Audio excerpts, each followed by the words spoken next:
be climate action. All right? Let's try. Can we try? All right. Let's go. 1, 2, 3. Let's go. Partnerships. Okay, maybe without the clap. Let's say 1, 2, 3. But somebody said something. I've heard quality education. I've heard partnerships. I've heard people hoping that we don't hear that they didn't say anything, and so forth. And so one of the things that we're going to do fast before we sit down, we're going to do right hand, left hand, right hand, left hand. Clap for yourselves and take a seat. Let's go. 1, 2, 3. Let's go. Right hand, left hand. Yes, a hand of applause for yourselves and take a seat. That was just a moment to remind us that even though there are 17 SDGs, each SDG has its own indicator. Yes. But even though we have heard this conversation many times, and maybe people in this room might have applied to take part in the awards, it's very often that many of us do not remember what they are. Okay. So even in that moment when we're like, okay, what are the SDGs? Can you say 5? And I said, kwa kweli, ni zipi? Nectar. We're going back to nectar moments. I tell you. All right? So it's one of those things as we're reflecting this evening. Let's see, challenge yourself to live here with 3 SDGs that you didn't come inside this room knowing. Can we do that? Yes. Is that possible? 3 SDGs that you didn't think of in the beginning, that perhaps your company also didn't tackle. Just think about it and try to challenge yourself to live here with 3 SDGs. 3 SDGs wiser, let's say that. Yeah. All right. And as you do that, let's anticipate for maximum participation next year. Kabisa, kabisa, kabisa. Nani's, Which one is your favorite? See, this guy is trying to do things. No. Which one is your favorite? Ay, guy. Sitakuuliza tatu, nimekuuliza moja tu. So, okay, so it's SDG number 5, SDG number 8, SDG number 17. Tusimuulize, atashindwa kuzitaja. No. Mimi kwa kweli napenda SDG number 17 that speaks about partnerships. Vitu vyote duniani vinafanyika because of partnerships. Chochote kile, even a single move that you make. Ndio maana tuna msemo Afrika unaosema, ukitaka kwenda haraka, chapa lapa mwenyewe. Lakini ukitaka kwenda mbali, shikana na mwenzako ili tuende pamoja. Na kwa hivyo basi, but one of the beautiful things about the SDG is they're all interconnected. They're all interconnected. Kwa sababu even when you speak about no poverty ya kwanza, huwezi ukamaliza umaskini kama hakuna partnerships. Absolutely. And there's no one better to talk about that interconnectivity of the SDGs than the next speaker. Tunayo heshima kubwa sana kumleta mbele yenu mwakilishi kutoka ofisi ya mwakilishi mkazi wa shirika la Umoja wa Mataifa. Kiswahili ni kigumu. UN Resident Coordinator's Office. So the head of Resident Coordinator's Office, this is none other than Ms. Shabna Malik. Makofi kwake tafadhali. Makofi mengi kwake as she comes to talk to us, giving us her remarks. Karibu sana Shabnam. Karibu.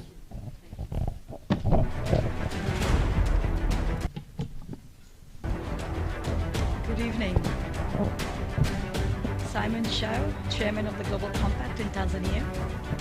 Marsha Yambi, Executive Director of the Global Compact Network in Tanzania. Representatives from different government ministries and institutions. Representatives from businesses, business houses. My fellow UN colleagues, distinguished guests. It is a great pleasure to be here today at the Business Sdg Awards, organized by the Global Compact Network. As we gather here today, it is essential to acknowledge the significance of the United Nations Sustainable Development Goals and the importance of recognizing the efforts of businesses and organizations in advancing them. Adopted by 193 countries in September 2015, the SDGs outline a framework for a better global future by 2030. The SDG framework provides a roadmap for businesses to take action on some of the most pressing issues confronting our world in the pursuit of a more prosperous, inclusive, and peaceful world. It is encouraging to see that businesses around the world are contributing to achievement of the SDGs. In fact, according to the United Nations Global Compact, 93% of CEOs surveyed believe that sustainability is important to the future success of their business. Over 12,000 companies have signed on to the Global Compact and committed to its principles. I am told, according to KPMG, more than 2,500 companies now include the SDGs in their annual sustainability reports. It is estimated that the SDGs represent a $12 trillion market opportunity that would create 380 million jobs. Distinguished guests, Tanzania has made notable progress towards achieving the SDGs, with improvements in health, education, and gender equality. However, there is still much work to be done to achieve these goals by 2030. In Tanzania, the Global Compact Network is advancing the SDGs. They have been working with businesses and organizations to create sustainable business practices that support environmental protection, economic development, and social well-being. Through their efforts, the Global Compact Network has demonstrated that sustainable business practices can lead to economic growth and social development. The Business SDGs Awards recognizes businesses and organizations that are leading the way in advancing the SDGs. I'm delighted to see so many businesses and organizations present here today, all committed to making a positive impact on society and the environment. It is worth noting that in Tanzania, businesses and organizations are making major strides towards achieving the SDGs. For instance, the private sector has played a vital role in the country's economic growth and poverty reduction. The business community has created employment opportunities, promoted local industries, and contributed to the country's GDP. However, despite these positive developments, the country is still grappling with several challenges. One of the most significant challenges is climate change, which is affecting agricultural production, water resources, and food security. I hope these awards will not only recognize and encourage the winners, they will catalyze the entire business community to rapidly adopt the SDGs in their business strategies with transparent and accountable approaches. We must work together to find sustainable solutions to these challenges. The United Nations stands ready to support you in the rapid adoption of the SDGs. Distinguished guests, I will take this opportunity to applaud the Global Compact Network Tanzania for organizing this event and for their commitment towards promoting sustainable development in Tanzania. Let me close by commending the businesses represented here today for your commitment to sustainability. Sustainability is not only good for the planet and its people, but also good for your businesses and their long-term successes. Let us continue to work together towards a more sustainable and prosperous future for all. Asanteni sana.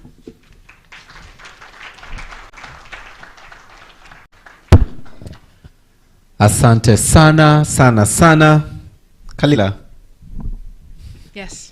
Maneno mazuri na mazito ameyasema, lakini kama alikuwa anatusikia vile kwamba hivi vitu vyote vinaenda kwa pamoja. Yeah.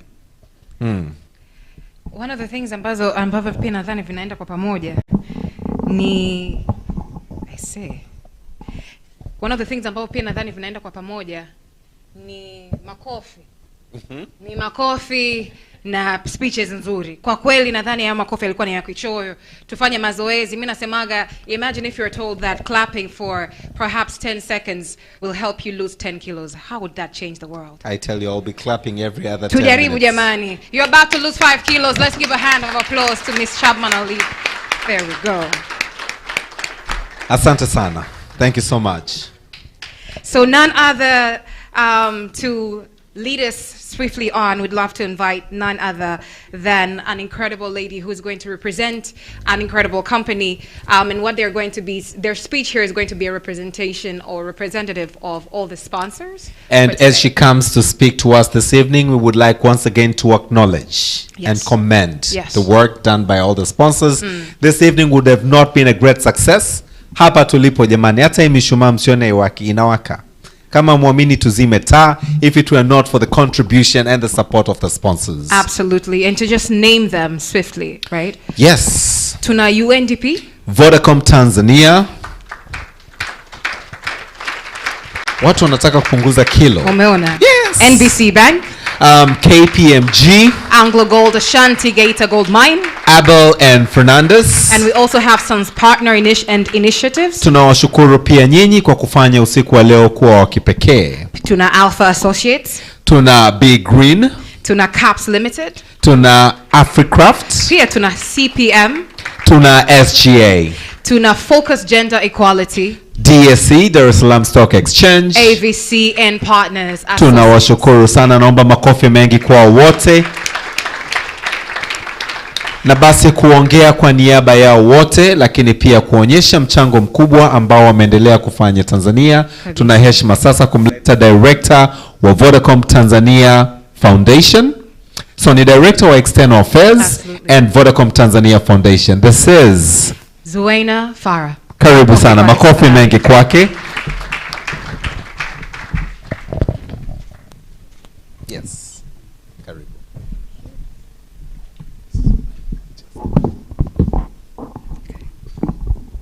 I think everyone can hear me, right? Okay. Distinguished guests, Chairman of the Board of the United Nations Global Compact Tanzania Chapter, Mr. Simon Chayo, the representative of the UN Resident Coordinator's Office, directors of the board of UNGC, private sector colleagues, invited guests, ladies and gentlemen, good evening. Good evening. It's an honor and a privilege to join you all on this groundbreaking occasion, recognizing and celebrating businesses that are making strides towards the achievement of the SDGs. Sustainability has become an increasingly important aspect of business operations in recent years. It refers to the ways companies manage their impact on the environment, treat their employees and other stakeholders, and ensure good governance practices. Telecommunication companies like Vodacom have a crucial role to play in promoting ESG in their operations, and Vodacom, with other private sector colleagues, has been a champion in the Tanzanian markets in this regard. Vodacom understands that ESG is not just about compliance, but an integral part of creating value for our customers, our shareholders, and society at large. We have embraced the concept of sustainable development and are committed to using our expertise and resources to support Tanzania's development agenda. By connecting people to essential services such as healthcare, education, and financial services, Vodacom is enabling the country to bridge the digital divide and achieve sustainable development. Vodacom's initiatives in Tanzania have earned a reputation as champions of ESG. Our flagship program, M-Mama, has been critical in addressing maternal mortality in Tanzania. This morning, we clocked 20,824 M-Mama provision of emergency transportation services to women across the country. It has helped reduce the number of deaths caused by complications during childbirth and also address and advocate for childhood vaccination.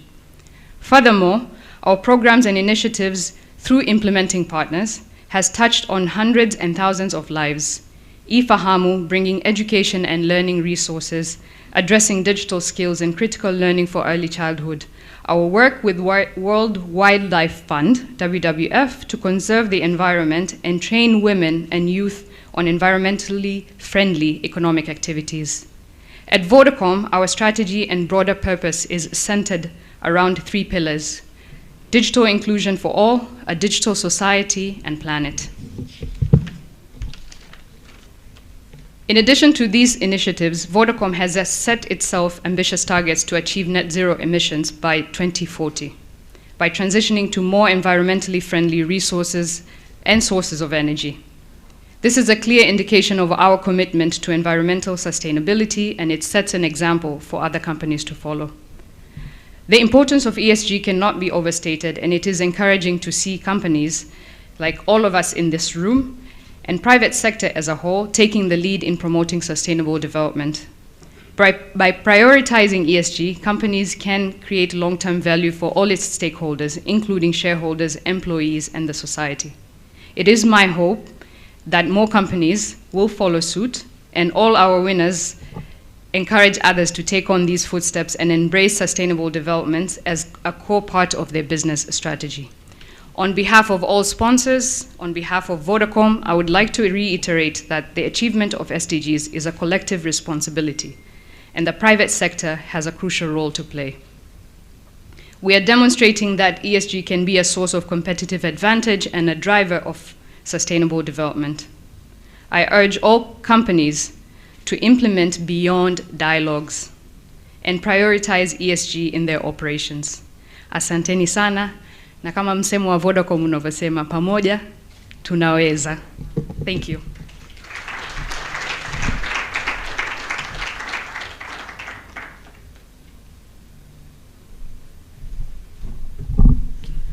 Implement beyond dialogue. That's a great way to segue into the next section. Implement beyond dialogue. I'm trying to think about what does that practically mean. If we take a moment to reflect, what does that mean for you in your space of influence? Implement beyond dialogue.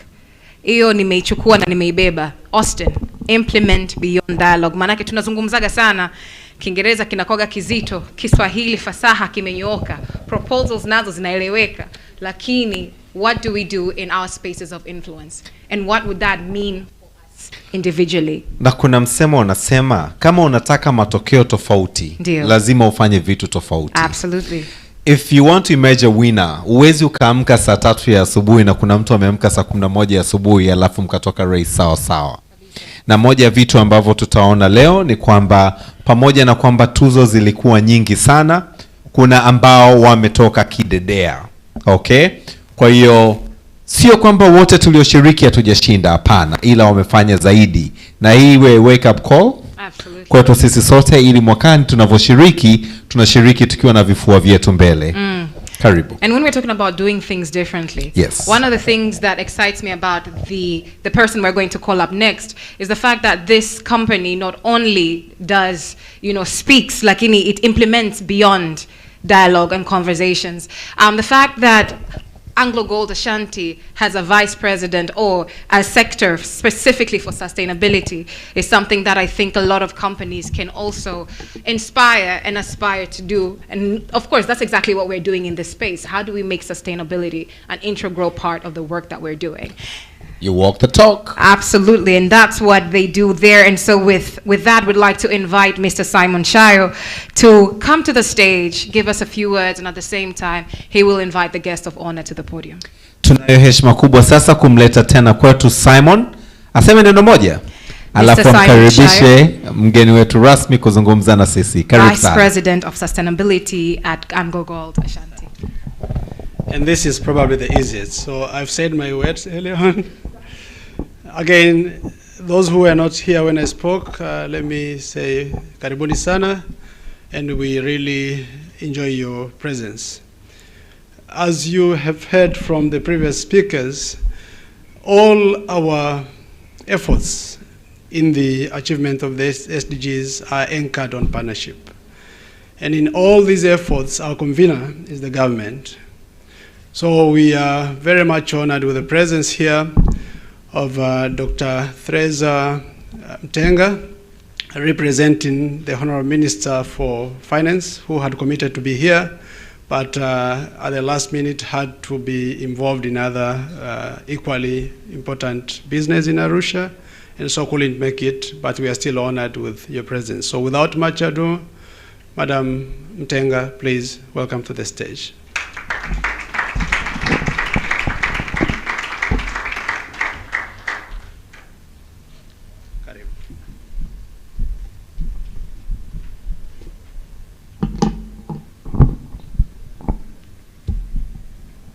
Chairman of the Board of the Global Compact Network, Tanzania, Mr. Shayo. Distinguished board members of the Global Compact Network, Tanzania, Head of Resident Coordinators Office, UN Tanzania, representatives from UN Family in Tanzania, representatives from High Commission in Tanzania, representatives of the public development and private sector organization, distinguished ladies and gentlemen, na wasalimu kwa jina la Muungano wa Tanzania. Dear distinguished guests, First of all, allow me to give thanks to the Almighty for this day, time, and place.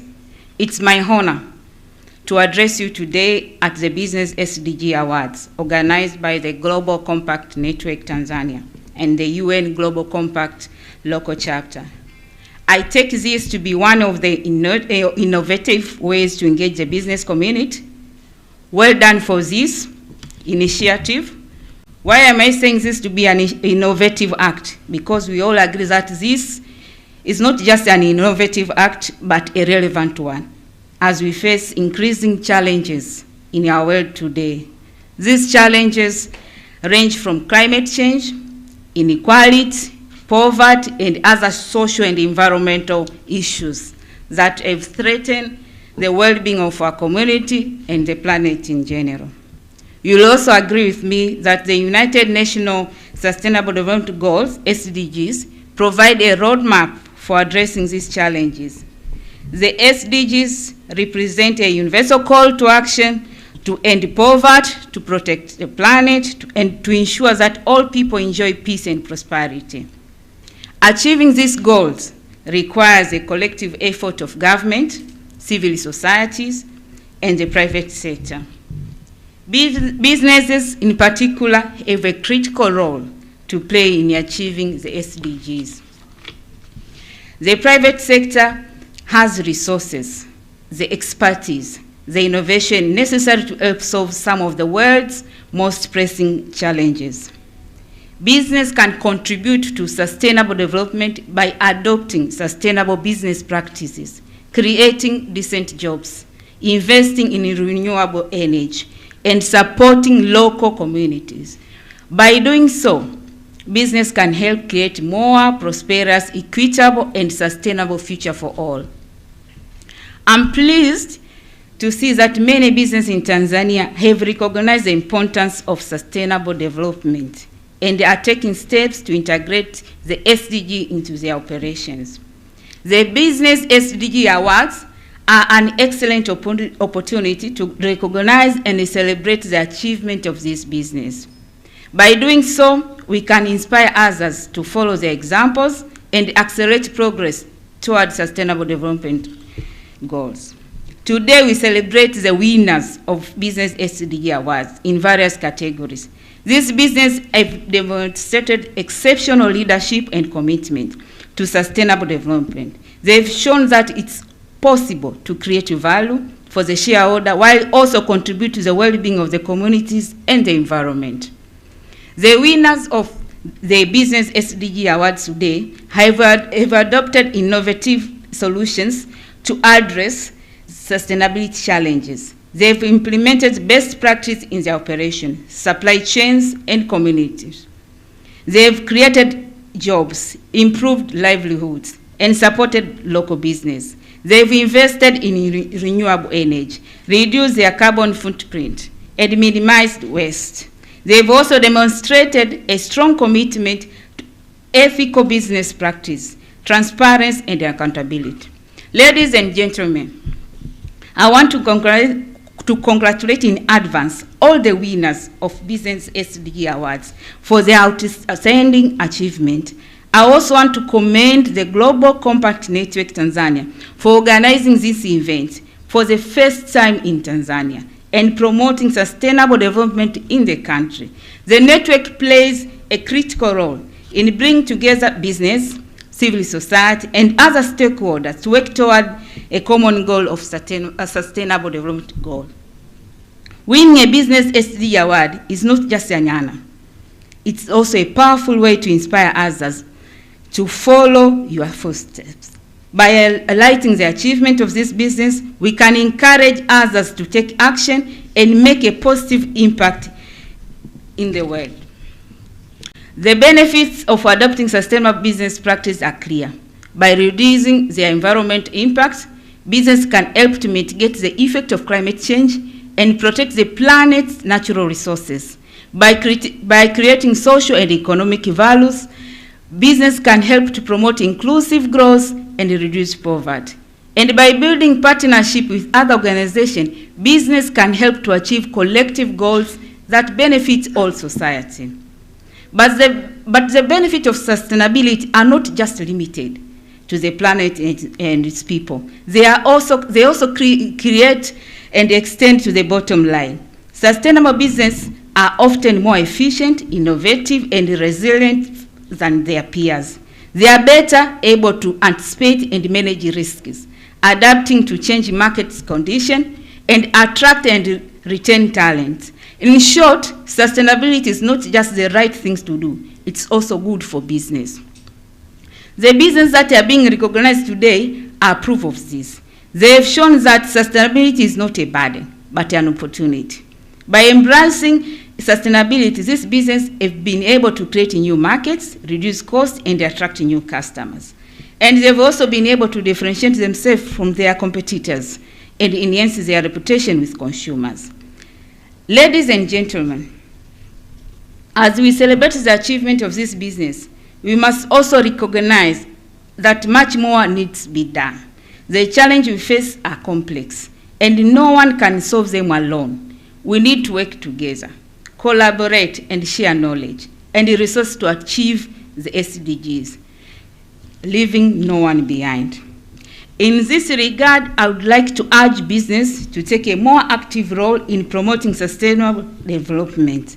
They must integrate the SDG into their strategies, operation, and decision-making process. They must also collaborate with other stakeholders, including civil society, government, and academia, to develop innovative solutions to sustainability challenges. Finally, I would like to speak a few words, in particular to 2023, Tanzania Voluntary National Review, which is a part of the follow-up and the review mechanism of the 2030 SDGs agenda, and thus encourage member states to conduct regular and inclusive review of progress at the national and subnational levels, which are country-led and country-driven. This year, Tanzania will join other 41 countries, member of the United Nations, to present its second Voluntary National Review Report, VNR, to the Sustainable Development. The Voluntary National Review aims to facilitate the sharing of experience, including success, challenges, and lessons learned, with the view of accelerating the implementation of 2030 agenda. Therefore, your input through Global Impact Network, Tanzania, is mandated to facilitate the collection of data from the private sector and will be extensively incorporated into the Tanzania VNR report and will enable to showcase Tanzania to the world. On a side note, Tanzania has also embarked on the formulation of Tanzania Development Vision 2050, which will be a successor to the current Development Vision, TDV 2025. And I believe you are aware that the formulation process of TDV 2050 was officially launched on 3rd April 2023 by our Vice President, Honorable Dr. Filippo Mpango. So I urge you all to participate in this important process, as it's a foundation of a successful TDV 2050 will depend on your collaboration. In conclusion, the Business Sdg Awards are a powerful tool for promoting sustainable development and recognize the business that are making positive impact. Thank you for listening.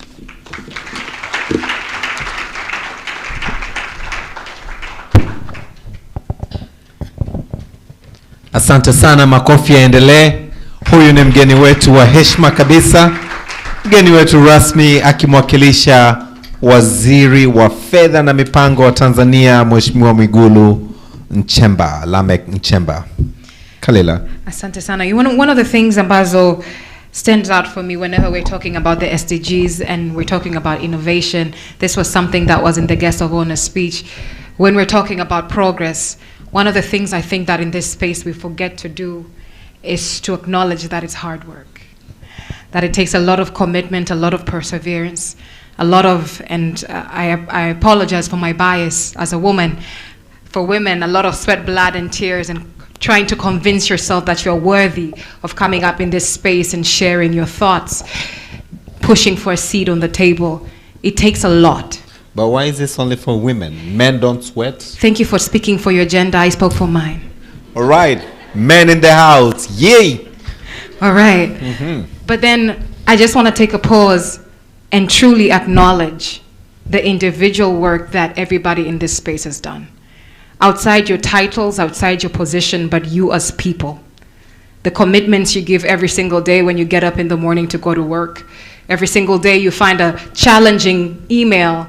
Every single day you have to push something against, you have to push against the tensions, against sometimes it's policy, sometimes it can be co-workers, but we have several gatekeepers. But one way or the other, everybody in this space is pushing. Because as much as we're saying that tech sustainability is good for business, it's not something that has been very believable. But then people in this room have been one way or the other. How do we call the people who respond first? What's Proactive. that? It's not proactive. Innovators, give me the word. English has run away from me. People respond first. People who respond first. When you call 911 or? Early bloomers? First responders, early boom, all that. 911. Early adopters, 100%. Yes. That's what, even that process of self-belief in itself is incredible. So I want to take a pause and ask you to give yourselves a round of applause. Like truly, salute yourself for the work that you are doing. Sio kazi rahisi, lakini nimejifunza neno moja leo, kama sio jana leo, kwamba watu wengi wana resist changes. Lakini ili tuweze kuwa na progress, lazima kuwe na changes. 100%. Na ili tuweze kuwa na progress, tuwe na changes, lazima uamke. You have to start with that bold step, ambayo Kalila amesema tujipigie makofi kwa sababu mimi na wewe na wote ambao wameshiriki na wote watakaopata tuzo leo they took that bold step. Yes. However small it was, they did take the stuff. Another round of applause, jamani. Kabisa. Msichoke kujipigia makofi. Leo ni usiku wa kupongezana, kwa hiyo kwa kweli paka maji kwenye mikono, tutapiga makofi sana. Na hata mtu asipopongeza, wewe unajipongeza mwenyewe, unaambia twende, amka twende. Because we know a lot of you do that every single day. So congratulations. And most importantly, moving on with our agenda. Yes, so we have KPMG. 100%. KPMG, wote tunafahamu mchango wao na kazi zao hapa Tanzania, lakini KPMG ipo dunia nzima. Tunawakaribisha na wamekuwa na mchango mkubwa sana katika tuzo hizi. Kuna schools of thoughts nyingi sana, Kalila, lakini tunapoongelea masuala ya quality assurance, ya tuzo ambayo unataka kuitoa bila kuwa na chombo kikubwa with a global presence, kuhakikisha kwamba vitu vyote vilifuatiliwa kwa uadilifu mpaka tunakuja kutoa majina ya washindi. Hatukuweza kufikiria mtu mwingine bora zaidi ya KPMG, ambaye tunapongelea SDGs. Tunaongelea that global scale. Absolutely. Na ndio maana tunao KPMG. Absolutely. And with us from KPMG this evening, tunaye Ms. Priska James, who is the Markets Associate at KPMG. Makofi kwake tafadhali. Akimwakilisha mkurugenzi, partner wa KPMG. Tunakuomba dada Priska, karibu sana.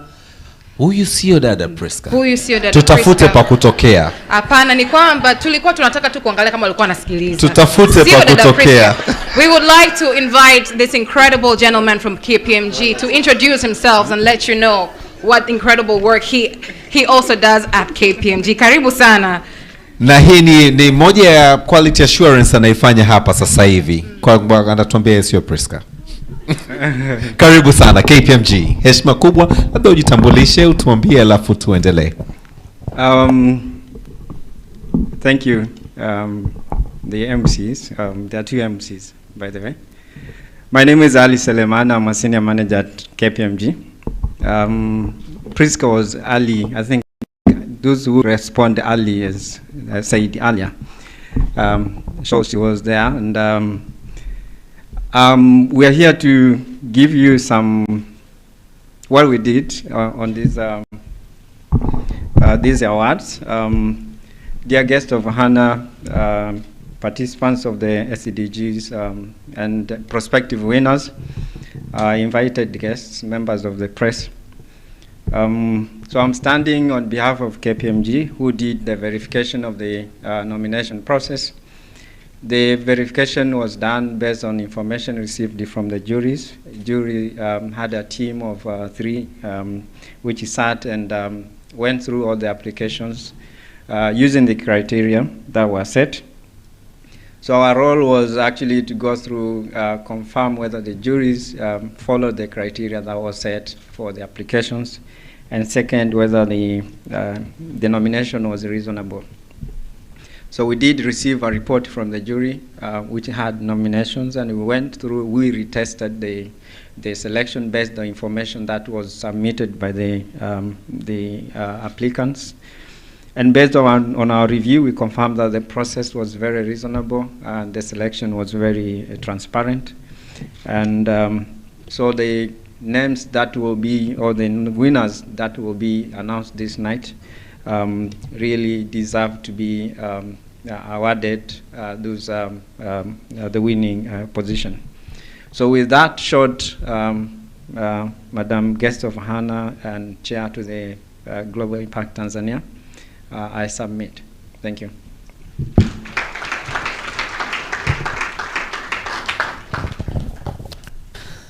Ali Selemani ni senior manager KPMG, lakini senior management yake ni kwenye upande wa audit. Absolutely. Nimeanza kupenda audit.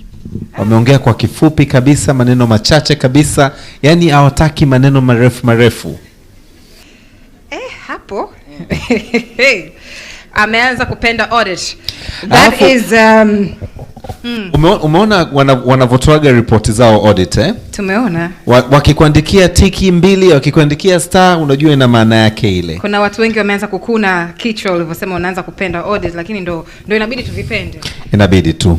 Nikianza mitihani ya board, napiga hatua mbele nyuma. All right, ladies and gentlemen, Business Sdg Awards 2023, the first ever done in Tanzania. We had an incredible judging panel, small but mighty. Absolutely. And to share with us how this judging panel went about their work is none other than Mr. John Olanga, who is Chief Judge. Makofi mengi kwake, naomba tumpigie makofi mengi sana. Regional Director, Trademark Africa. Karibu sana. Asante sana.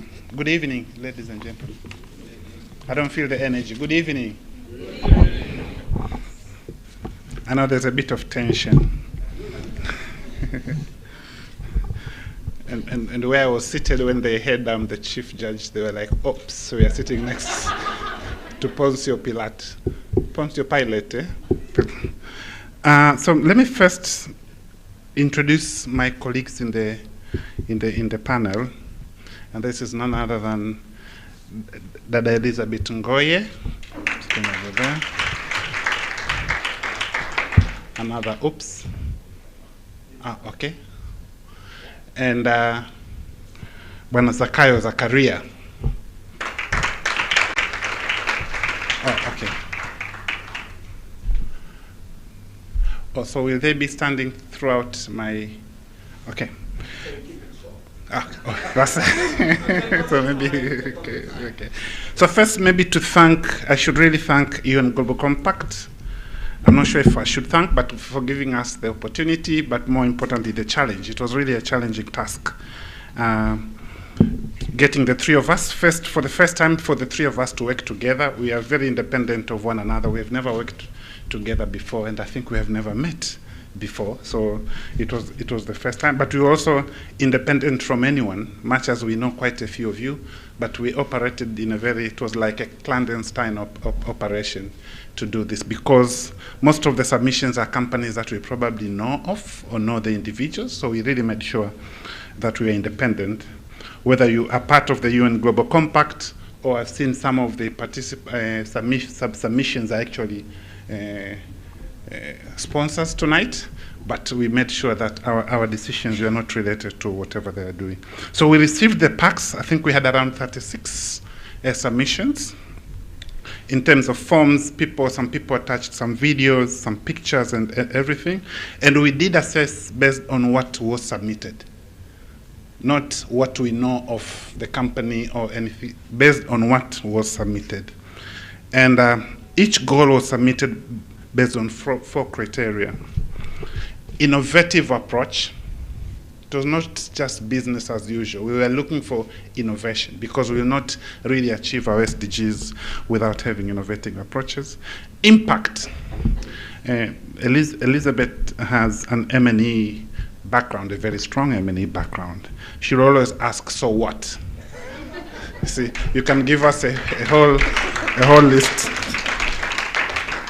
list of activities, but what impact has. And some, I should say, some of the submissions, we probably know they have made impact, but that impact statement was not part of the submission. Scalability.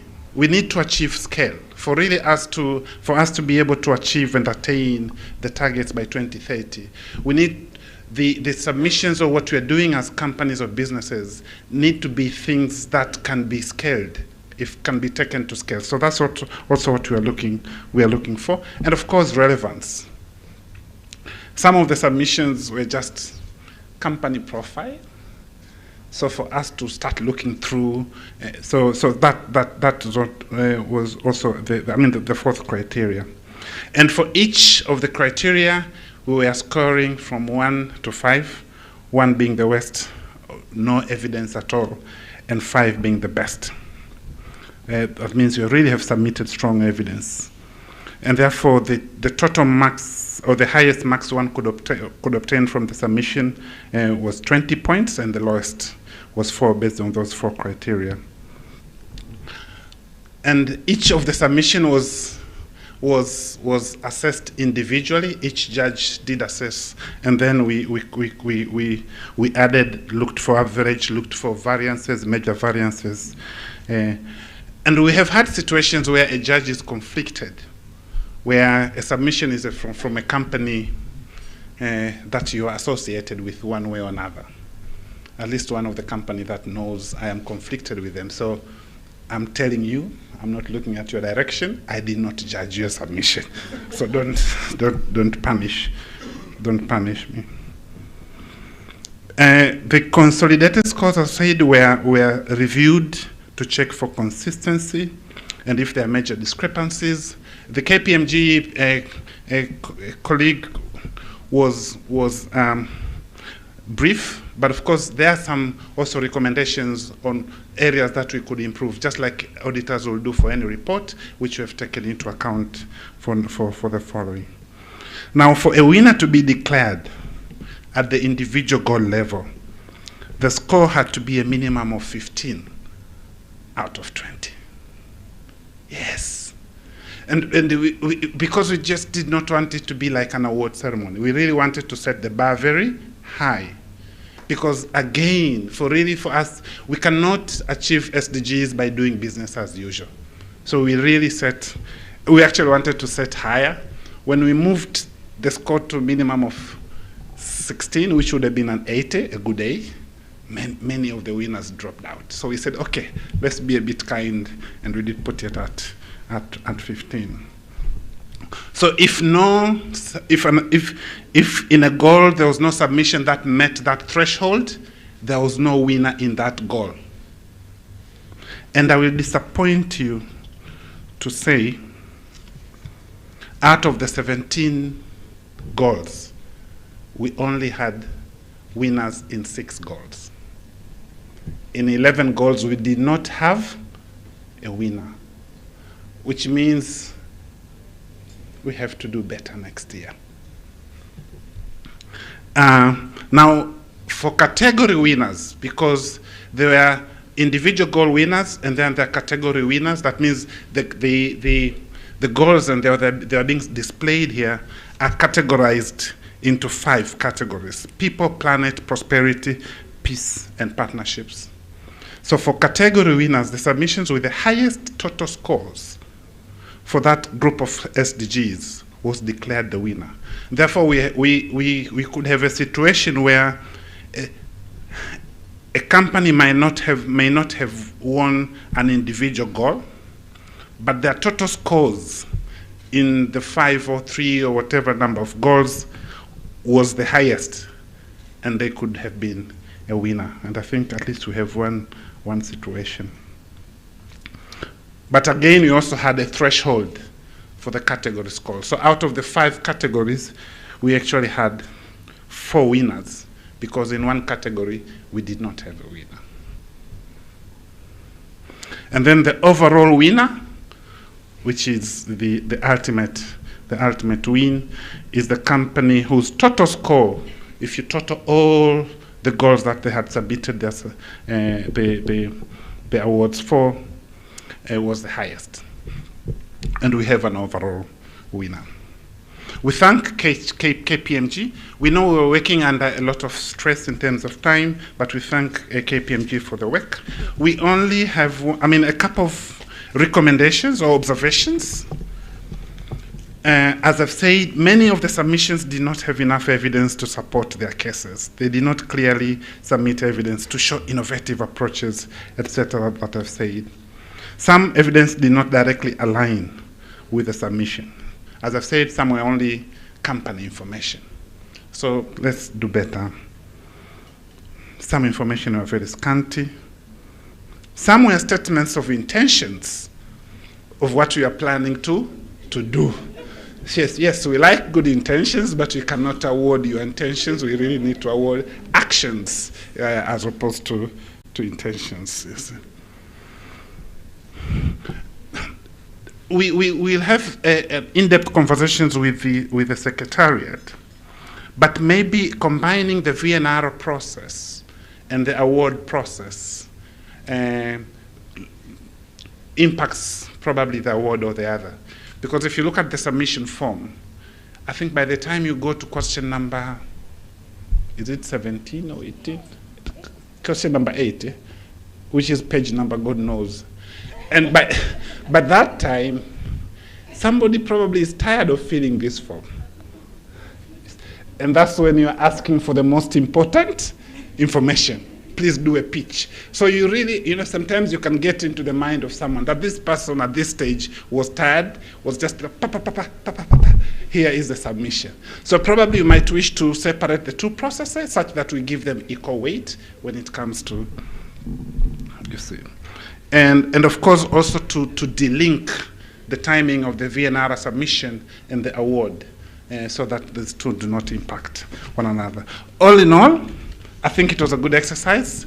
It was a pleasure for us to get to know what your businesses do.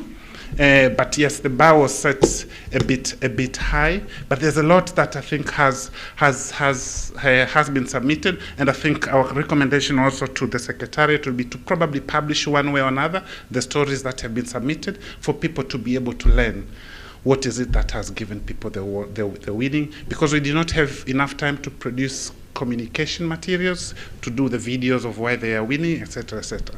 Confidentiality was important. Only 5 people know of these results. The 3 of us, and Ali and Priska. Nobody else in this room knows of these results. Asanteni sana, it was a pleasure. Katikati apige picha ya pamoja. Camera, naomba picha ya pamoja ya judges wetu kwa kazi nzuri walioifanya. Tuwapigie makofi ya kutosha.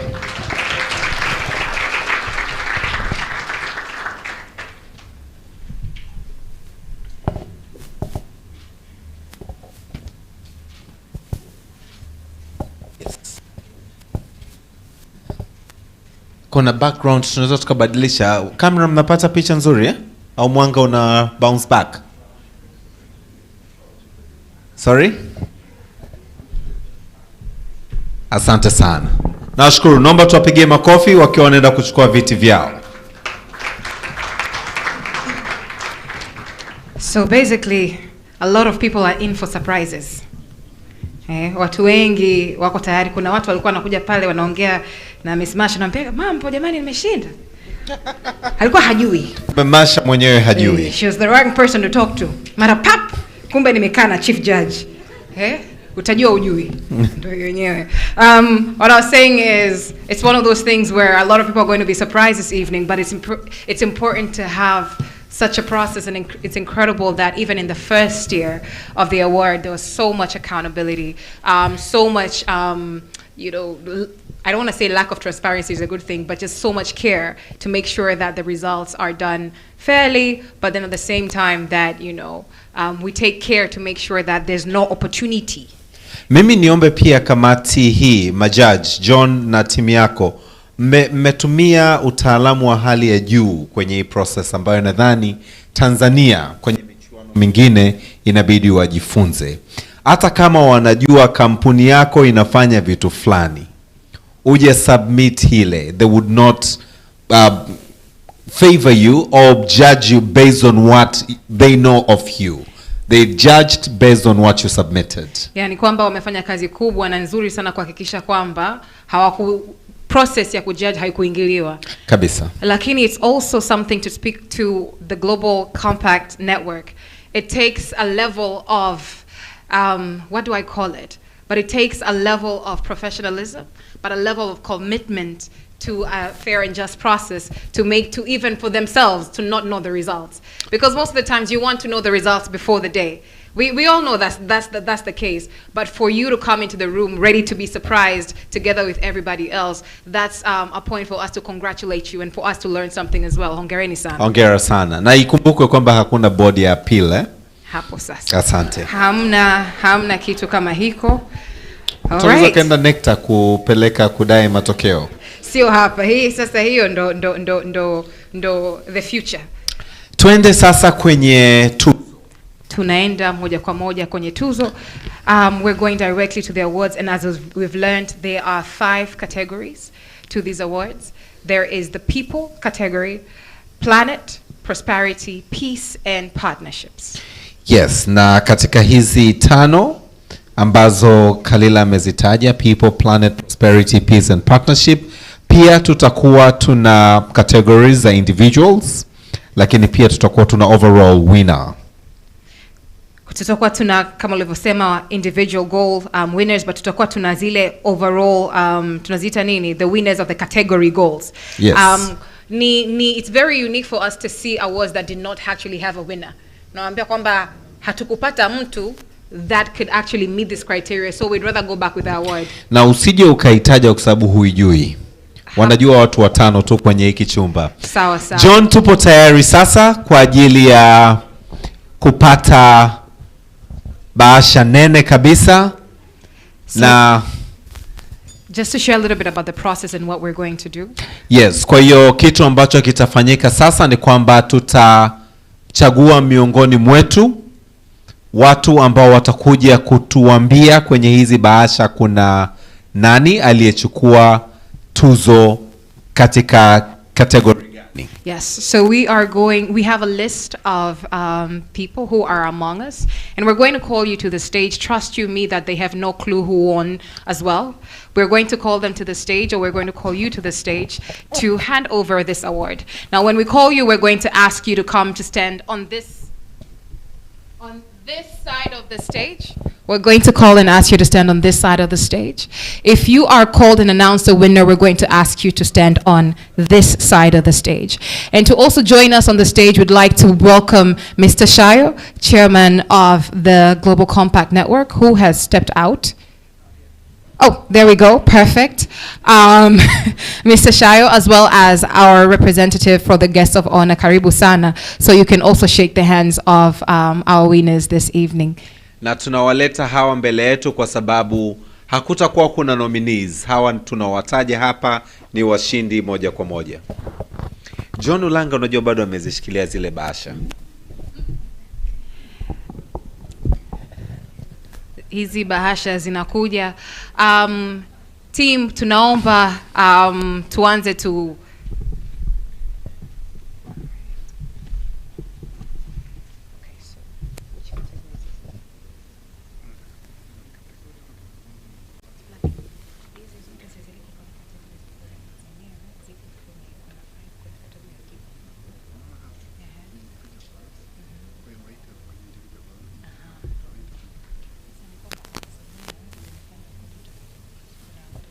ni washindi tu, ndio.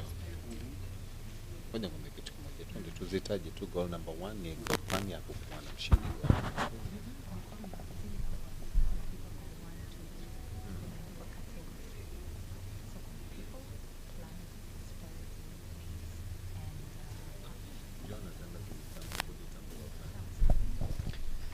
Kalila, kuna malengo 17. Sawa sawa. Sustainable Development Goals. Na John ametukabidhi sasa bahasha zenye majina ya washindi. Kwa hiyo tutaanza goal number 1.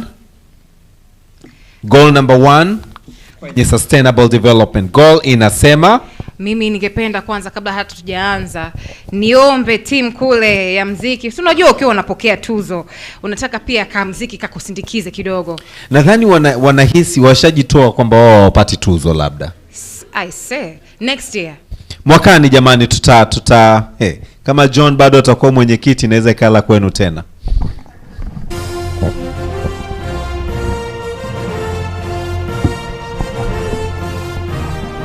Alrighty then. So we are moving on to the awards. Moja kwa moja. Ladies and gentlemen, are you ready?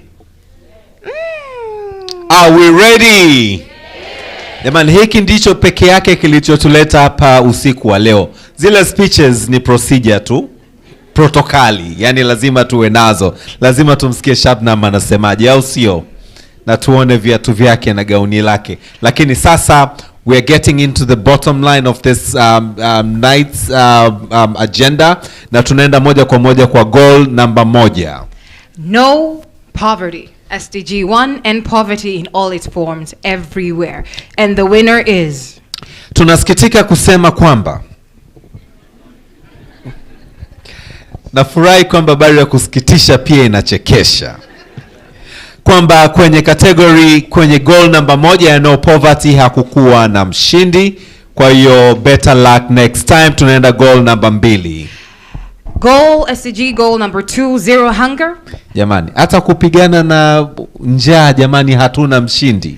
The goal target is to end hunger, achieve food security and improve nutrition and promote sustainable agriculture. And the winner for SDG goal 2 is... Kalila, unataka nikutaje wewe? Si upo? Endelea. Sawa, hatuna mshindi kwenye goal number 2. Tunaendelea SDG goal number 3, good health and well-being, ensure healthy lives and promote well-being for all at all ages. The winner for SDG goal number 3. Tunamuita nani aje atutajie mshindi wetu? None other but tunamuita aje kumtambua, sio yeye ameshinda. Na ikitokea kwamba yeye ameshinda inabidi turudishe matokeo kwa KPMG. Tunamuomba Jacqueline Woiso, Managing Director wa Multi Choice Tanzania, aje atuambie mshindi wa goal number 3, SDG goal number 3. Jamani, hii basha imefungwa na benki kuu kwa hapa. Imefungwa jamani, ya? Karibu Jacqueline. Mshindi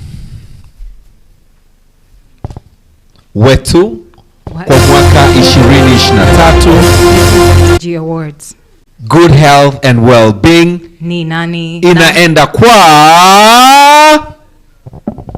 NBC Bank Tanzania Limited.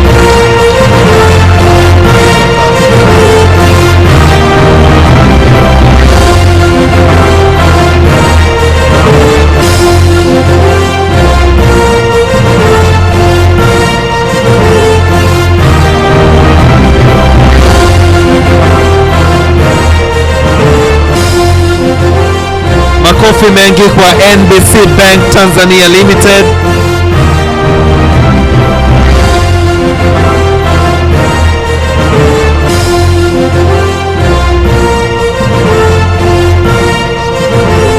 Simon na mgeni rasmi tunaomba benki ya NBC, naomba makofi mengi kwao. Good health na well-being, naomba tupeane mkono na mgeni rasmi pamoja na mwenyekiti.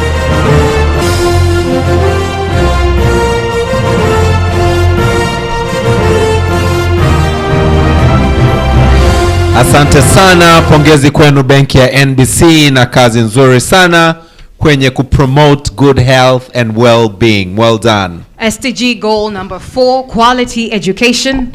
Ensure inclusive and equitable quality education and promote lifelong learning opportunities for all.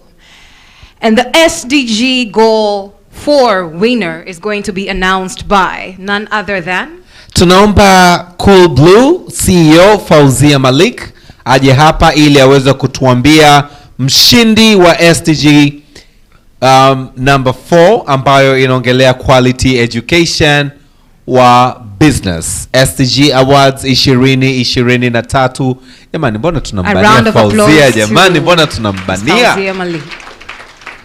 Karibu.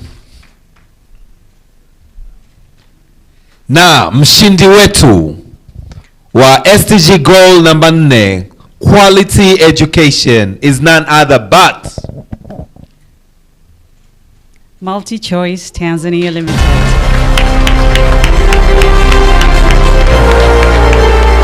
Multi-Choice Tanzania Limited, SDG goal number 4, quality education.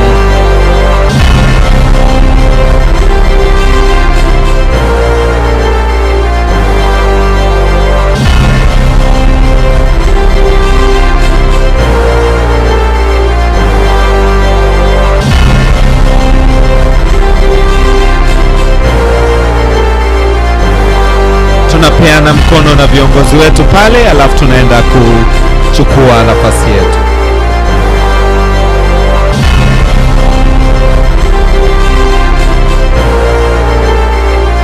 Asante sana. Thank you DJ. Well done Multi-Choice Tanzania Limited. Mtu mwingine anafikiria hivi ningepigia makofi zaidi napata kifurushi cha bure. All right, ladies and gentlemen, and the winner for SDG Goal 5, gender equality. Let's take a wild guess. Nani anaweza kawa mshindi? Achieve gender equality and empower all women and girls.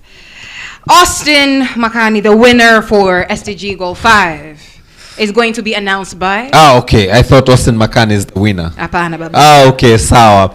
Wageni walikuwa mabibi na mabwana, gender equality haijapata mshindi. Yes, sadly. Alright. Kwa hiyo jamani, tufanyeni jitihada zaidi. Alrighty then. Moving on to SDG 6, clean water and sanitation. The goal is to ensure availability and sustainable management of water and sanitation for all, promoting access to clean drinking water, adequate sanitation facilities, and improve hygiene practices. SDG 6, Austin, the person to call the winner for SDG 6 is none other than Ali Saburi, Director of Operation Bakresa Group and Board of Directors wa GCNT. Karibu ututajie mshindi wetu wa goal number 6, clean water and sanitation. Ali Saburi, Mr. Ali Saburi, Bakresa Limited. Perhaps Mr. Ali is not with us in this moment, so we are just going to move on swiftly to call none other than Miss Naike Moshi, CEO wa Wima. Naomba uje utuambie mshindi wetu wa goal 6, clean water and sanitation. Makofi kwake tafadhali. A hand of applause to Dr. Naike Moshi. Daktari, karibu sana. Naomba utuambie ni nani huyu aliyeusherehesha usiku wetu kupata tuzo hii kama mshindi katika goal number 6. Na mshindi wetu kwenye goal 6, clean water and sanitation, is none other but Tanzania Breweries. TBL, Tanzania Breweries.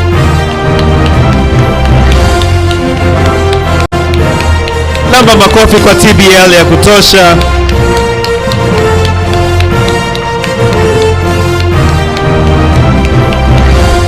Makofi mengi kwao TBL, clean water and sanitation.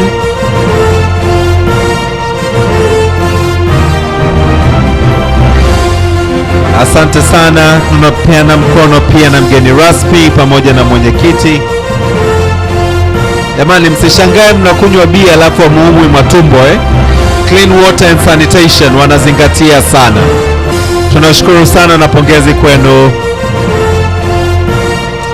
Na pongezi kwenu. Asanteni sana. TBL.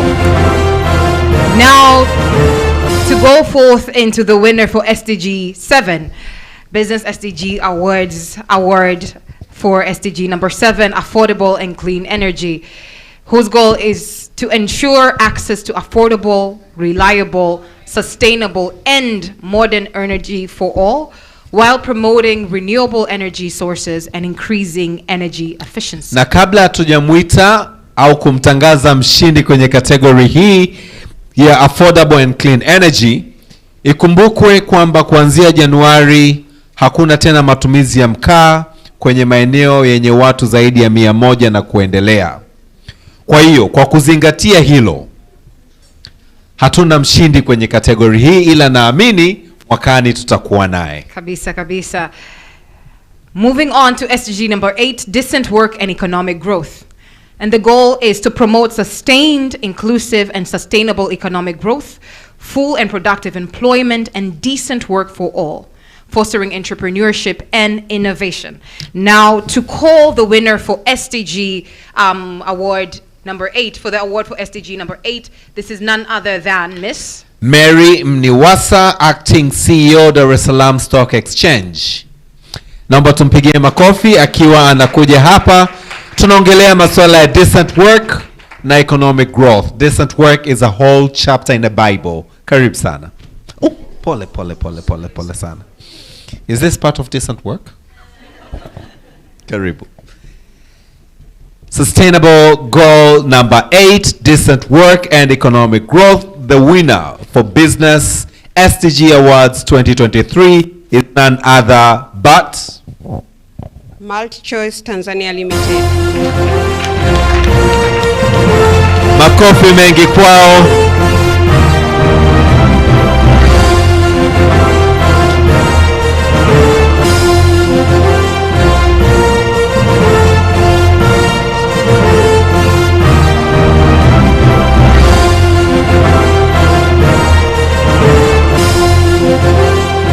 Kalila, naamini kwa tuzo ambazo DSTV wanatoa, kesho tutakuwa na subscription za bure. Premium.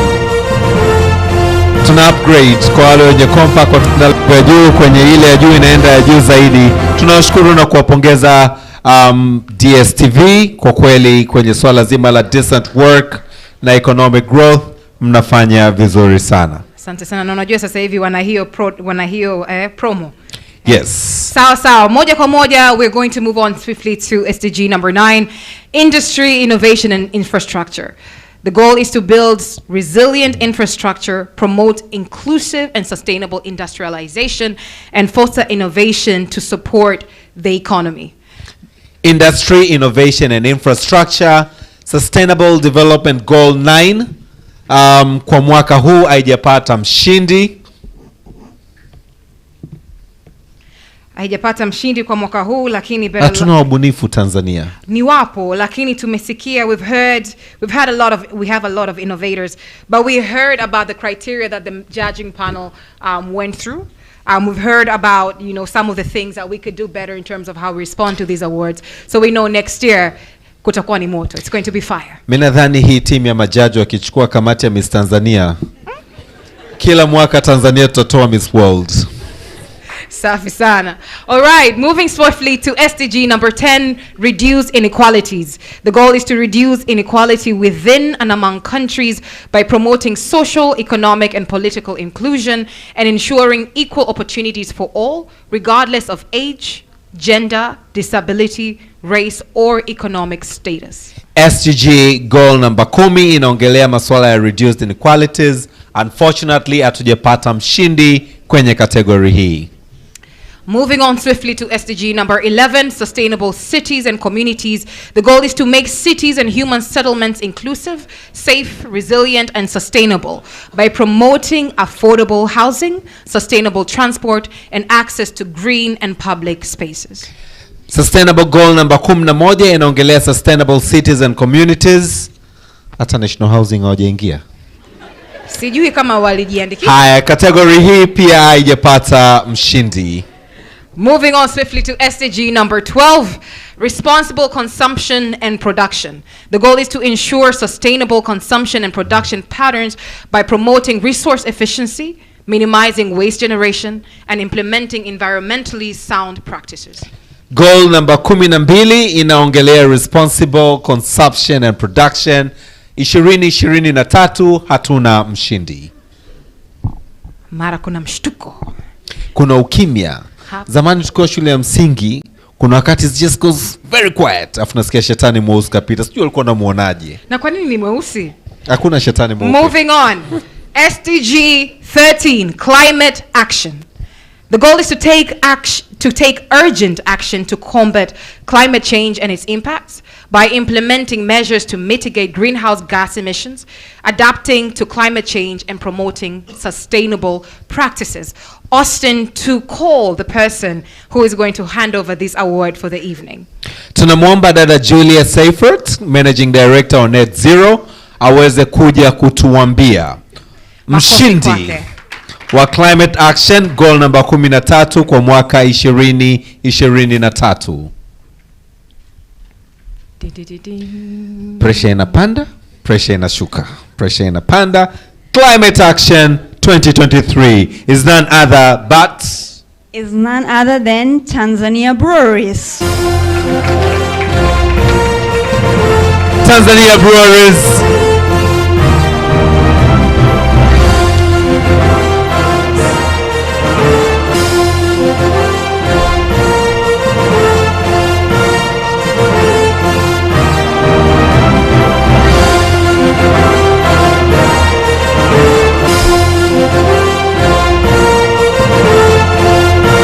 Kalila, hivi mbona TBL washiku ya hasira na kuambia wahudumu kama tulivyo?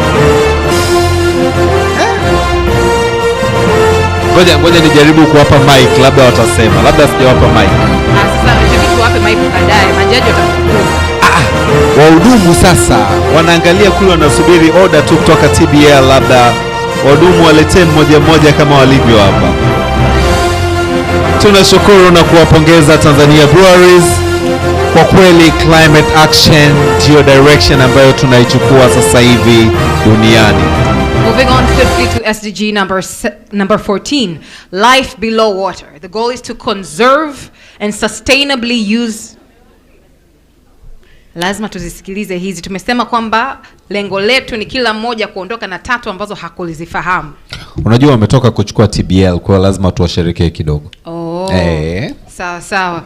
Ladies and gentlemen, SDG number 14, life below water. The goal is to conserve and sustainably use the oceans, seas, and marine resources for sustainable development, protecting marine ecosystems and biodiversity. Kwa mwaka 2023 category hii haijapata mshindi. Moving on swiftly to SDG number 15. Nimesikia seriously kule, ndio ni seriously. Tunakula tu samaki lakini hatuwajali. Tunawapiga mabomu kule baharini. SDG number 15, life on land. The goal is to promote, restore, and protect, restore, and promote sustainable use of terrestrial. Naombeni nisome tena, kizungu kimeguma. The goal is to protect, restore, and promote sustainable use of terrestrial ecosystems, halt biodiversity loss, and combat desertification and land degradation. Life on land, sustainable goal number 15, 2023 haikuwa na mshindi. Moving on to SDG goal number 16, peace, justice, and strong institutions. Now the goal is to promote peaceful and inclusive societies, providing access to justice for all, and build effective, accountable, and inclusive institutions at all levels. Peace, justice, and strong institutions. Tanzania tumefeli mwaka huu. Nasikia Peace, justice and strong institutions. Kwa kweli, lakini hapa naweza kusema kulikuwa kuna strong institution ya majaji. Labda tuwapigie makofi majaji. Kwa kweli hiyo ilikuwa ni strong institution. Tukitoka hapa na waandishi wa habari wapo, tunataka tuongee na kamati ya Miss Tanzania. Tuna press conference kesho. Sawa. Moving on swiftly to SDG number 17, ambayo wewe mwenyewe ulisema unaipenda sana. Partnerships for the goals. The goal is to strengthen the means of implementation and revitalize the global partnerships for sustainable development by mobilizing resources, enhancing cooperation, and promoting technology transfer. Goal number 17, partnerships for the goals. Ili malengo yetu yatimie lazima tuwe tuna partnership. Naomba nimkaribishe kwenye stage Bakari Machum, Managing Director Mwananchi Communications, ili aweze kutuambia, sijui aweze kunitangaza? Aweze kumtangaza. Kumtangaza au kunitangaza? Aweze kumtangaza mshindi wetu wa goal number 17. Partnerships for the goals 2023. The winner is none other but ukiwa umekaa meza moja na mtu kashinda mara mbili, meza hiyo yeye na majaji, alafu unakosa, basi ukija juu angalau kaupako. Lakini sasa ufanyeje? Meza hii namtoa tena multi choice.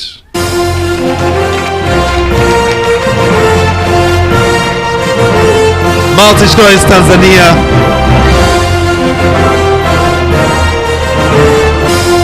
Kwa mara nyingine tena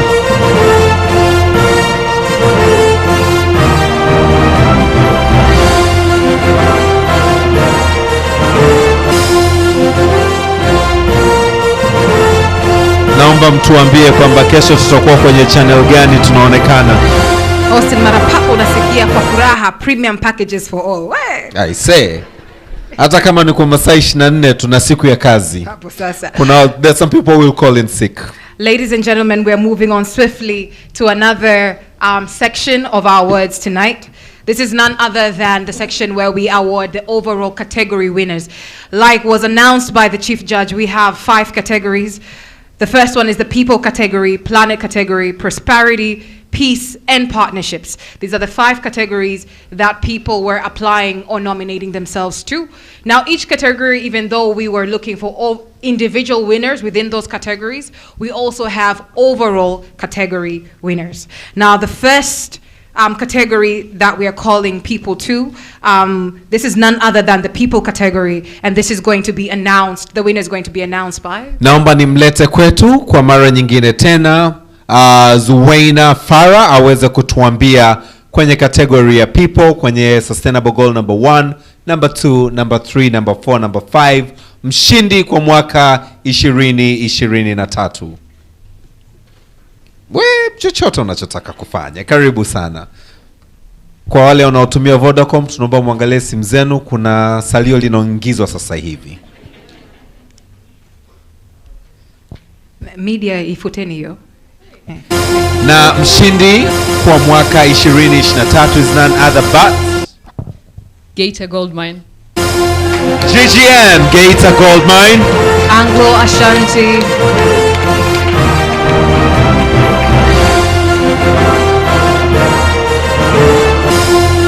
Anglo Gold Ashanti Geita Gold Mine. Makofi kwa tafadhali. Makofi mengi kwa Geita Gold Mine GGM kwenye kategori ya kwanza ya people. Felix, ongera sana. Nashukuru sana. Next category is the planet category. Now the planet category is going to be announced by none other than Angel Mgawe, Business Development Manager kutoka DSM Corridor Group. Tunakuomba dada Angela ufike hapa. Makofi kwake tafadhali. Naomba makofi mengi kwake. Kategori ya kwanza ya people imeenda kwa GGM, kategori ya pili ni planet na tutajua sasa inaenda kwa nani. Labda mngetusomea the SDGs that are connected to this. Kwenye SDG ambazo ziko connected na planet ni SDG number 6, SDG number 12, 13, 14 na 15. Na mshindi kwa mwaka 2023 alivyotikisa amenikumbusha wale wasimamizi wa mitihani wale wanakuja na geuza bahasha mitihani ya taifa. Unawapatia watu wengine trauma. Na mshindi is none other but Tanzania Breweries. TBL, Tanzania Breweries.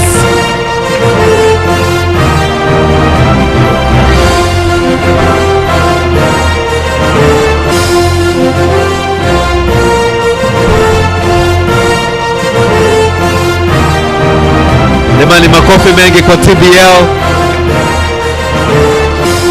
Labda ukumbukwe tukitoka hapa kuna chakula cha jioni. TBL wakifurahi baada ya chakula cha jioni kutakuwa pia na kinywaji cha jioni. Kwa hiyo tunawapongeza sana TBL. Asante sana. Right. The next category is the prosperity category. Now to announce the prosperity category, the winner of the prosperity category is none other than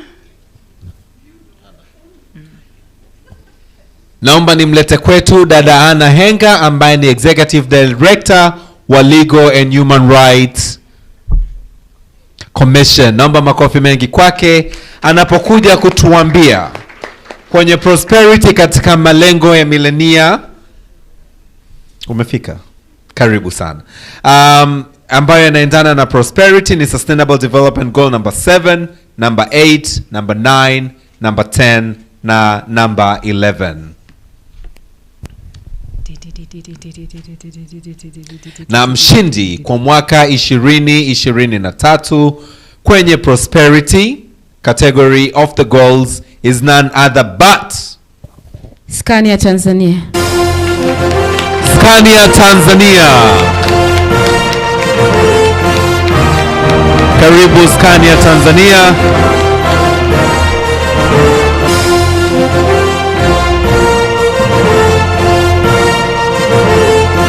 Na ongereni sana.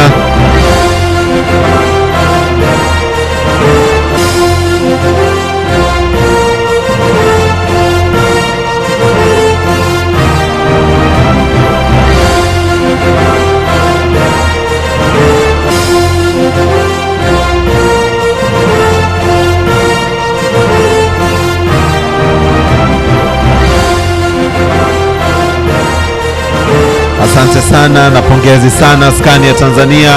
Well done. the final award that's going to the category section. This is none other than the partnerships category. And to announce the winner for this category is none other than Tunaendelea kuwashukuru na kutambua mchango wa sponsors wetu wote, na naomba basi hii niwakaribishe au nimkaribishe anayemwakilisha mkurugenzi wa NBC, wawakilishi kutoka NBC aje kututajia category ya partnership Sustainable Development Goal number 17. The winner for 2023 ni nani? makofi kwake tafadhali. NBC. Makofi kwake, makofi kwa NBC. Representing Mr. Theobald Sabi, who is the managing director for NBC Bank. Na mshindi kwa mwaka 2023 katika category ya partnerships is none other but siwezi kusema MultiChoice Tanzania. MultiChoice Tanzania Limited.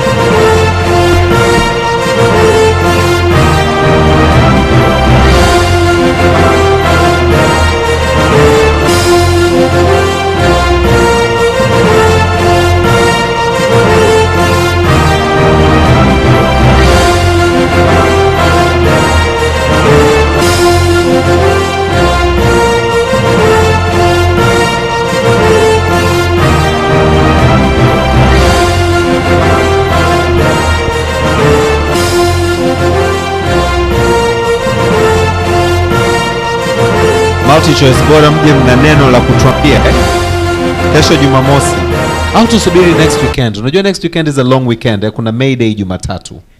This weekend. It's this weekend. This weekend. MultiChoice, hello. Hi. We're judging panel watakutafuta pembeni. Kwa kweli. Asante sana. Moving on swiftly to the final award for the evening. Now this is the award for the overall winner. This is a company organization whose application not only wowed the judges, but it ticked all the criteria. Now to present this award, Austin, please give us the modality. Naomba Shabnam, naomba uje hapa mbele. Naomba wageni wetu rasmi kabisa msogee hapa katikati.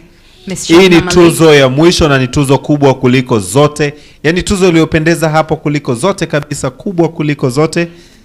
Yes. Lakini Austin, that's not fair. Kila tuzo imenona kivyake. Unajua kuna ng'ombe alafu kuna fahari. Sawa. Now this is the award to the overall winner. Now to present this award, we're going to hand this over to the guest of honor. We're going to hand this over to you. Utatutajia mshindi wa overall winner ni nani? Tutampa Shabnam ampatie mgeni rasmi. Sawa. Simon akiwa anashuhudia. Sawa. Na haya. You pass it on to the guest of honor. Shabnam. Yeah, you can open it and then she will read the winner. Jamani, huyu ni mshindi wa overall. Zile checked boxes zote ziko checked kwake, na tunajivunia usiku huu kuwa na mshindi kwa mwaka 2023.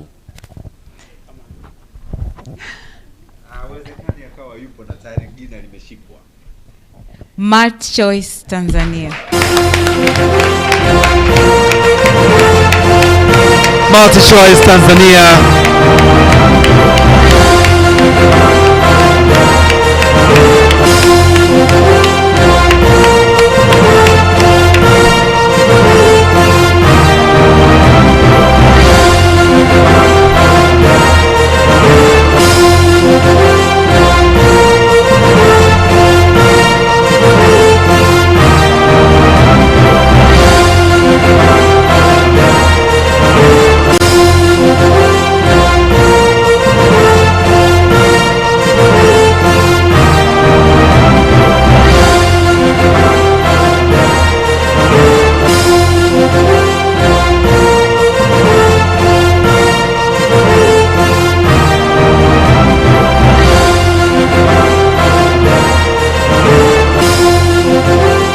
MultiChoice Tanzania, tunaomba mje mseme neno hapa kabla mjashuka, wakati nikiwaruhusu meza kuu waweze kuchukua nafasi zao. MultiChoice Tanzania, the overall winner kwa mwaka 2023. Karibu.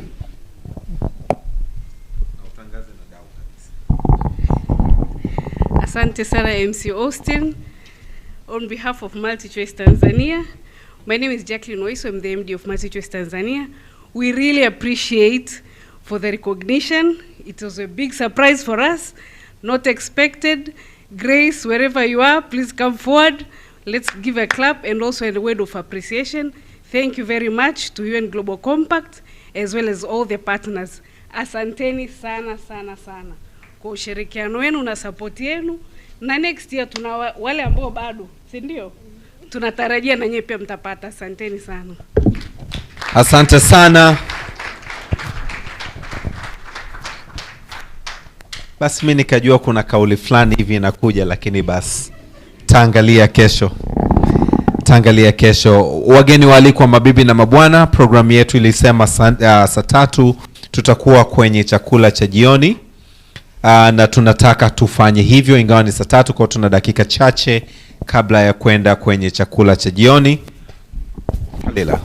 So we had special certificates for our sponsors and partners. However, one of the things that we're going to do is make sure that those get to you in your places of work, because unfortunately we don't have them with us today. But to recognize your contribution, we'd just like to mention your names, but at the same time we're going to ask for you to come to the front to take a few photos with the guest of honor as well as our leaders tonight. But before that, of course, we're going to have word of thanks, but to just mention the sponsors and partners that we have with us here tonight. Tunaendelea kuwashukuru sponsors wetu na partners wetu, tukianza na UNDP. Vodacom Tanzania, tuwapigie makofi tafadhali. Naomba tuwapigie makofi. NBC. KPMG. Naomba makofi mengi kwao. Anglo Gold Ashanti Geita Gold Mine. Abel and Fernandez, makofi mengi kwao. Pia kama tulivyosema kuna partners na different initiatives, na hizi ni Be Green, Focus Gender Equality, Dar es Salaam Stock Exchange, na AVC Partners and Associates, tuna Alpha Associates, tuna Caps Limited, Africraft, CPM na SG. Naomba makofi mengi sana, kwani wao wamefanikisha moja kwa moja mafanikio makubwa sana kwa usiku huu wa leo. Mabibi na mabwana,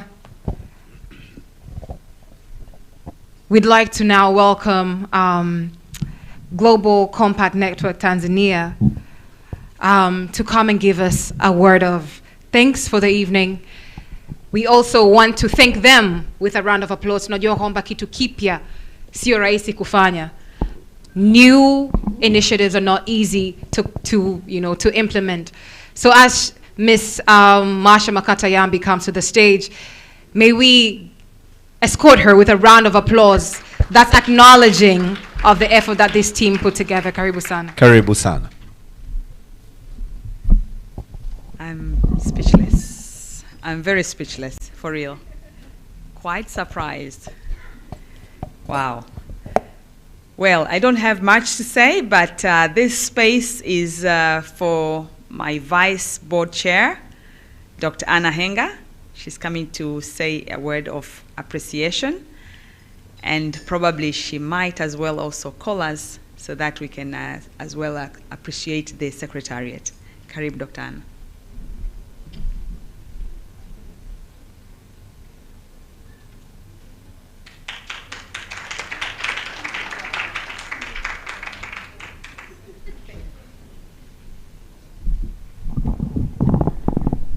This stage is not gender sensitive. Aiangalie high heels zetu. Jamani, habari za jioni. Asanteni sana. Ongereni sana washindi jamani, tuwapigie makofi tena. Na hongereni tulioshiriki, tuliojaribu pia kura hazikutosha, makofi kwetu. Asante sana. Napenda kuwashukuru sana waandaaji ambao tukiwepo. Mimi ni makamu mwenyekiti wa board ya UN Global Compact Tanzania chapter. Bodi niwapongeze mwenyekiti pamoja na bodi yote. Niwapongeze pia secretariat, Marsha, sijui mnaweza mkaja pamoja na timu yako, Wilfred na wote karibuni sana. Secretariat yote.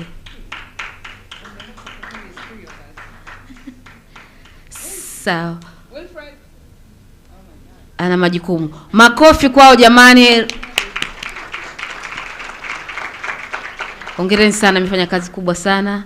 Najua mlikuwa mna usiku mwingi hamlali.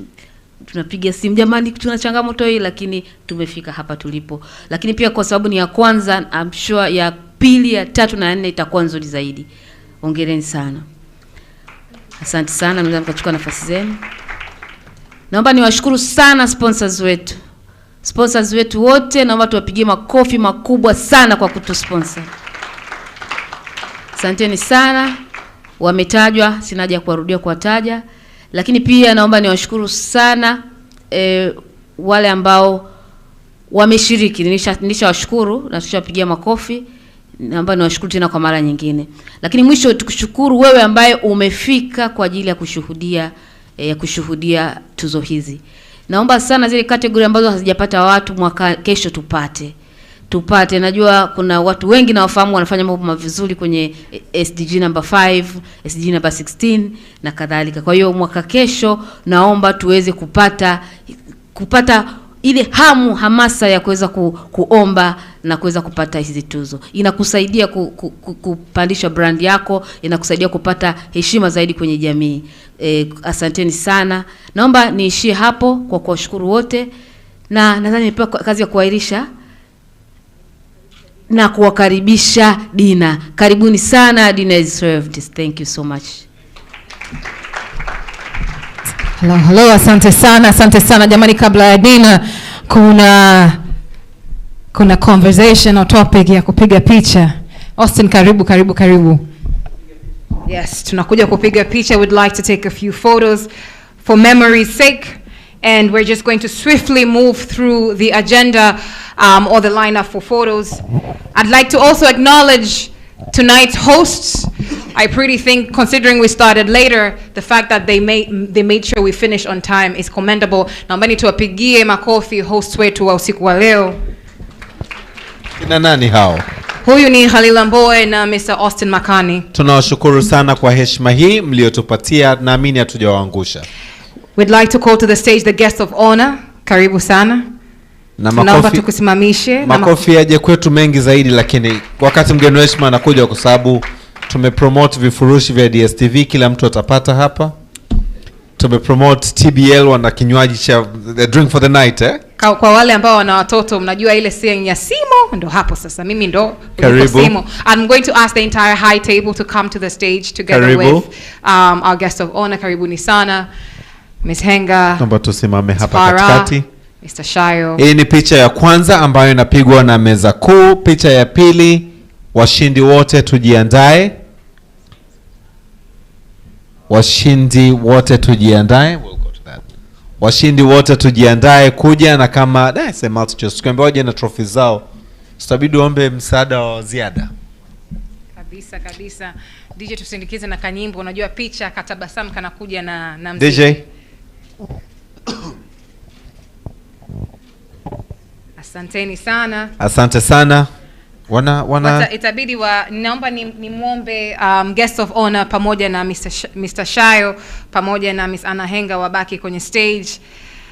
Tunaomba sasa wale winners, washindi wote kwa usiku huu, naomba kama unaweza kaja na trophy yako, njoo nayo. Trophy tu, sio certificate. Naomba uje na trophy. Nakwambia trophy zao. Karibuni sana, karibuni DSTV, Scania, TBL, wale wote ambao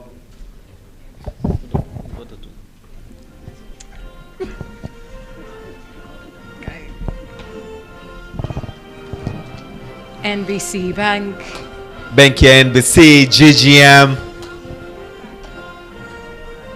Karibuni sana. Safi sana.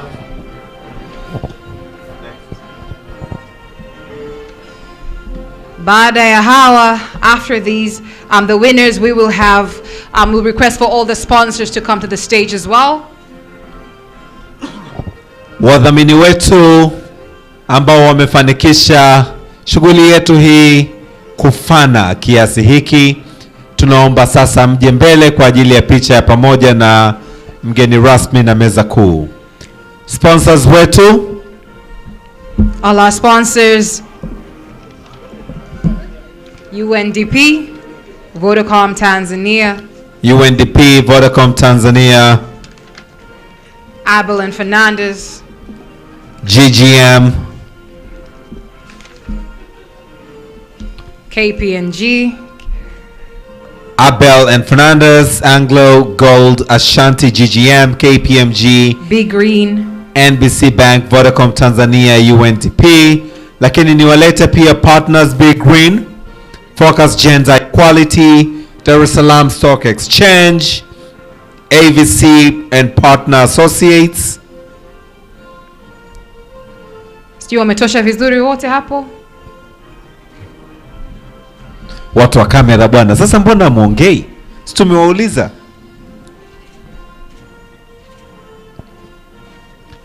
Tunaomba nipige debe kabisa kwamba mwakani mtushike mkono vizuri zaidi, kwa sababu mwakani tutakuwa wengi zaidi. Unashiriki? Tutashiriki, ni lazima. Lengo gani unashiriki? Itakuwa ni lengo 5, 8 na 17. Lakini leo nimejifunza mengine, kuna ile climate action. Yes. Kadhalika. Asanteni sana. Thank you very much. Makofi mengi kwao, hawa ndio waliowezesha usiku wa leo, tunashukuru sana. May I ask for the meza kuu msitoke, meza kuu Global Compact Network Board of Directors, Board of Directors and Secretariat, tafadhali.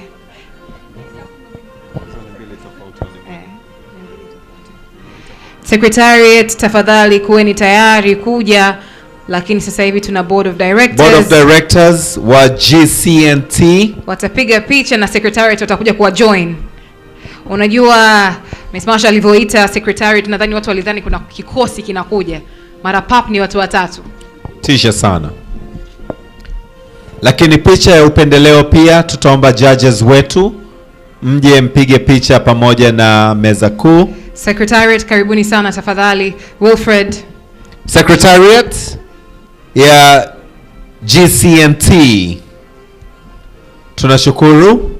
Secretariat. Tumemwacha nani hapa? Hapana, wamekamilika. Wamekamilika. Sawa sawa. Kuna starring moja movie za zamani alikuwa anaitwa Chuck Norris. Ulikuwa unaangalia movie zake? Ndugu yangu umenikumbusha. Yule jamaa alikuwa akiingia jeshini, kwenye jeshi anaweza kapiga jeshi zima mtu mmoja. Ndio hiki kikosi cha maandalizi. Rambo namkumbuka. Ndio. Acha kabisa. Asante sana. Asante, makofi mengi sana kwao. The judges. Tunaomba judges sasa mje ili mpige picha ya mwisho kabisa na body ya GCNT, Global Compact Network Tanzania. Makofi kwao tafadhali jamani. Nadhani bado.